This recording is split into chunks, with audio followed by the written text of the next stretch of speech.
Hey friends! So it is currently June 9th when I'm filming and editing and hopefully uploading this, which means we're about halfway through the year. Now, one of my goals for this year was to just read a lot more and actually put some effort into reading books. I figured if I actually put just a little bit of effort into reading books, I could get through a lot more and just use that as my source of entertainment instead of some of the other stuff. So what I want to do today is just go through the books I've read so far and give you little descriptions and maybe inspire you to pick some of these up as well. I've got them all stacked up right behind me in order that I finished them, so it's a little bit precarious. All right, up first, we started off really strong with The Way of Kings by Brandon Sanderson. Probably started off a little too strong because this has been my favorite book so far, and it was also the first book I read. Sanderson is known for his incredible world building and character development,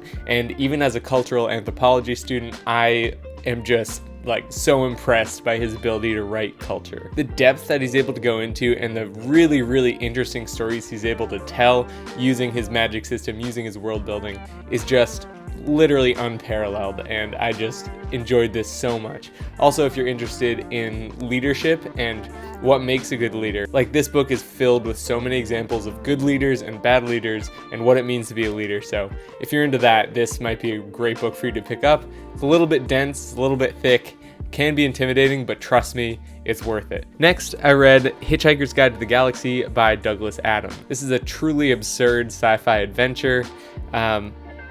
One of the wackiest books that I've ever read, if I'm being honest. It was really quick, light, and engaging, and I laughed out loud multiple times while reading it. After that, I read Illusions by Richard Bach. This is another short read that my dad recommended to me, and he read it when he was 19. I read it when I was, I'm 20 now, so I read it as a 20-year-old, and I'm very glad that I read it at this point in my life. It's just full of such great wisdom and advice. It's about if a messiah came to the 1950s Midwestern US and didn't want to do messiah things and just kind of chose his own path. He didn't become a Jesus or a Buddha or any messiah that you can think of. He decided to go his own way and talks all about that and the meaning of life, and it's just really, really interesting book with some great wisdom to be taken away from it. It's also really thin, so it's a quick one. After that, I read Animal Farm by George Orwell.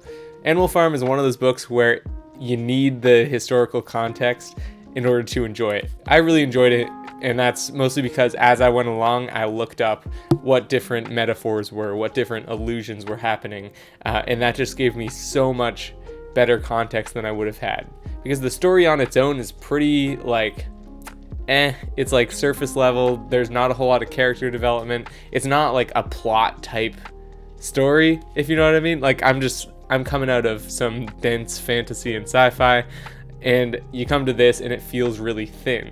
But once you get that historical context, it is so much deeper than it appears. So definitely research this one before you read it, and then you'll appreciate it so much more. This particular copy has a really good preface that just also gives a ton of great context to it. So if you're into history and satire and everything that goes along with that, then definitely check this out. If you haven't, it's one of the classics. I'm definitely glad I read it. So after that one, I finally got to Words of Radiance by Brandon Sanderson. This is the sequel to Way of Kings that I mentioned before, and they're both part of the Stormlight Archive, which is Brandon Sanderson's epic. It's going to be a 10-book series, and so this is the second one. Really, really freaking good, just like the first one. It's a bit more action-packed, and we get a lot more character development, which is awesome. It continues the story brilliantly, and it's pretty hard to say which one I liked better, this one or The Way of Kings, but the Stormlight Archive is just fantastic. Next, I read How to Win Friends and Influence People by Dale Carnegie. This is a nonfiction self-help type book, and I think it's almost 100 years old, if I'm not mistaken. Yeah, so this was written in 1936, and you can tell a little bit in the writing that some of the advice is a bit old-fashioned, but overall still really useful, and I gained a lot of great advice from it. It was a little tough to get through just because it gets repetitive, it gets a bit formulaic, But honestly, I'm glad I read it. The next one I read was Warbreaker by Brandon Sanderson. So same author as the Stormlight Archive, but this one is a standalone. It's not part of the same series. And it's a good place to start with Brandon Sanderson if you are intimidated by those bigger ones. It takes place in its own world, has its own characters, has its own magic systems. But it's part of the same universe, so you get a little bit of overlap in like characters and ideas. So kind of cool with that.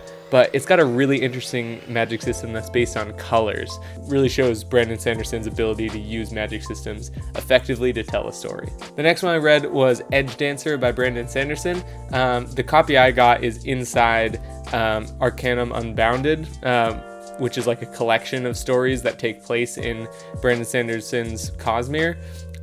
So Edge Dancer is part of the Stormlight Archive.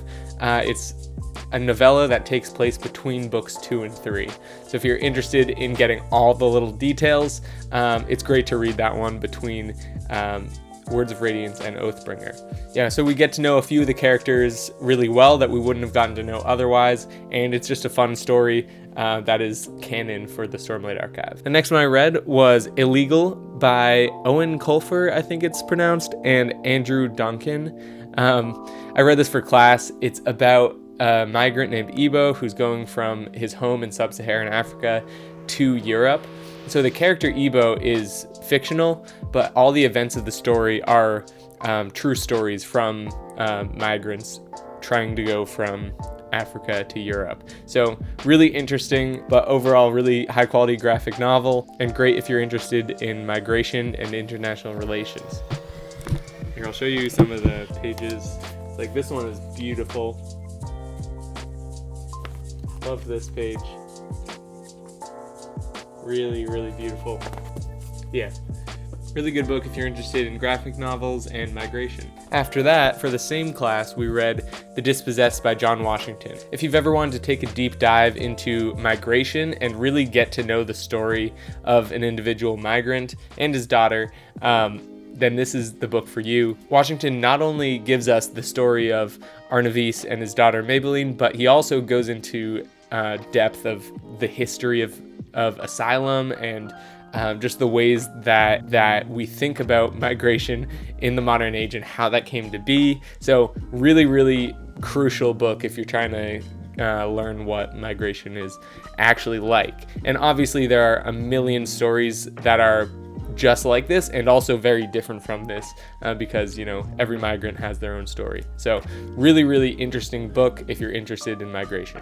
After that, I listened to the audiobook of Atomic Habits by James Clear. He details the importance of developing good habits and just the effect that can have on your life.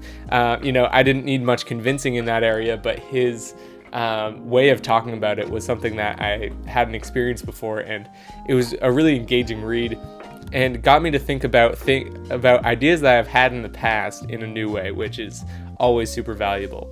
I had some of these ideas rattling around in my own head, and hearing him talk about it really solidified them and allowed me to apply them better in my own life. After Atomic Habits, I read Oathbringer by Brandon Sanderson, which is the third book in the Stormlight Archive. Another solid entry to the series. Again, I highly recommend all of these. I don't want to spoil anything, so I won't say much else on this, but definitely try the Stormlight Archive if you're at all interested in fantasy. Then I read The Lion, the Witch, and the Wardrobe by C.S. Lewis. So this is the first book in the Chronicles of Narnia. It was, much shorter, really quick, and I'm just glad I read it. It's one of the classics, and I feel like it's, something that I wanted to read at some point in my life. The language is such that it can be read to kids, which I think is really cool, and I still enjoyed it as a 20-year-old, so, can't beat it. Great book. After that, I listened to another audiobook, The Subtle Art of Not Giving I don't think I can swear on here, so I'll just cut that out. It's by Mark Manson. Really great nonfiction book. It helped me to see the world and my own actions within the world in a way that I hadn't considered. Manson gives the tools necessary to feel more free in our own actions and do what we want without fear of judgment and ridicule, and being confident in ourselves and our actions. So another great book. Definitely recommend listening to it. The 15th book was Zen, the Art of Motorcycle Maintenance by Robert Pirsig. I started this back in October, so it took me a while to get through, I will admit. That was mostly because I was sort of reading it in the background while I was reading these other books. Not the best way to do it in my opinion, but I got through it nonetheless. Pirsig is a philosopher. He talks about his own philosophy while he's on a road trip with his son across the country on his motorcycle. So it doesn't talk a whole lot about Zen itself. It doesn't talk a whole lot about motorcycle maintenance itself, but it uses the principles of both to talk about really interesting, deep philosophical ideas. So really perspective changing read, and yeah, just a modern classic in its own right. So definitely recommend this one. One of my good friends from camp sent me the follow-up to this book, so I'll be reading that soon, I think. And the most recent book I finished is The Anthropocene Reviewed by John Green. This is a collection of essays that he wrote about just like phenomena of the age of humans. So if you don't know, the Anthropocene is the geological era that we're in, where humans are the fundamental source of change in the world. He goes into everything from like Diet Dr. Pepper to Canada geese, what else? The internet. He talks about a lot of different things, and he does it in a way that I just was not expecting, where he goes into depth about what these things mean to him and what they mean to humanity, and he rates them all out of 5 stars, which is also a very Anthropocene thing to do. So very good read. It was nice and light and quick, which I really appreciated. I kind of needed that after going through some of these heavier reads. So definitely recommend it. It's a great book for the beginning of summer. It also like just came out 2 or 3 weeks ago. And bonus real quick, I'll show you the books that I'm reading right now. I am reading The Body in the Library by Agatha Christie. This is my first Agatha Christie book, and I'm really enjoying it. It's a pretty thin one. It's a murder mystery, and I'll let you know how it goes. Because one thing I noticed is that I've read very few books by women this year.